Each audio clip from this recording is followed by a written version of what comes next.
Bonjour à tous. Les habitants de Neublanc-Abergement dans le Jura se mobilisent pour sauver leur boulanger. Le four à pain du village a brûlé dans un incendie dans la nuit de dimanche.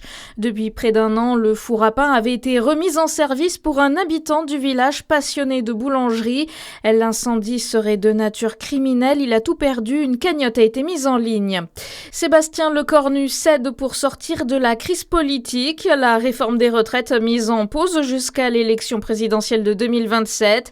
Sébastien Lecornu tend la main aux socialistes et voit la perspective d'une censure s'éloigner. Le coordinateur des Insoumis, Manuel Bompard, le félicite et appelle le PS à désobéir face à une pseudo-suspension. Le patron des Républicains accuse le gouvernement Lecornu d'être l'otage des socialistes.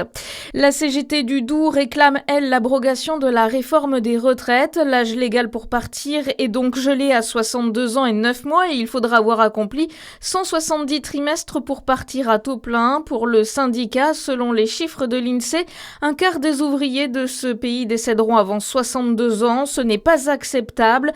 Pour la CGT du Doubs, le compte n'y est pas et elle réclame toujours l'abrogation du texte. Un premier concours agricole annulé en Saône-et-Loire à cause de la dermatose nodulaire. Le comité du concours agricole du Val d'Arroux-Guignon, qui organise le concours de bovins charolais, a annulé l'événement qui devait se tenir dès vendredi en raison de l'épisodie de dermatose nodulaire contagieuse qui touche le Jura. Dans le département, 47 communes sont placées en zone réglementée. Une bonne nouvelle pour l'industrie française, l'Airbus A320 devient l'avion le plus vendu au monde. L'avionneur français détrône son rival américain Boeing et son 737. Ce que nous murmurent les murs dans une nouvelle exposition à Dijon, le centre d'interprétation de l'architecture et du patrimoine, le 1204, accueille une exposition consacrée à l'archéologie du bâti réalisée par l'INRAP. Des témoignages qui révèlent des organisations sociales, des croyances et désirs des sociétés qui nous ont précédés. Pour évoquer Dijon, un module est consacré à la tour de bar ou tour neuve de l'hôtel des Ducs. Explication d'Emmanuel Laborier, archéologue à l'INRAP Bourgogne, au micro de Charlie Chevasson. Il y a à la fois une présentation qui se veut nationale de tous les types de constructions que peuvent rencontrer les archéologues depuis la fin de la préhistoire, le néolithique jusqu'à la fin du Moyen-Âge.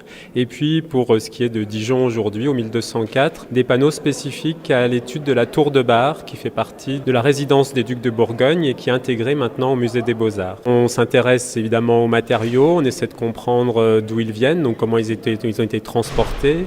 Là, on est chez le Duc de Bourgogne, donc on sent qu'il y a des projets d'importance, mais il y a aussi tout le détail de la technique en fonction des époques, que ce soit la taille de pierre, la fabrication des carreaux pour le sol. Une exposition à découvrir jusqu'au 4 janvier. À suivre votre météo sur Fréquence Plus.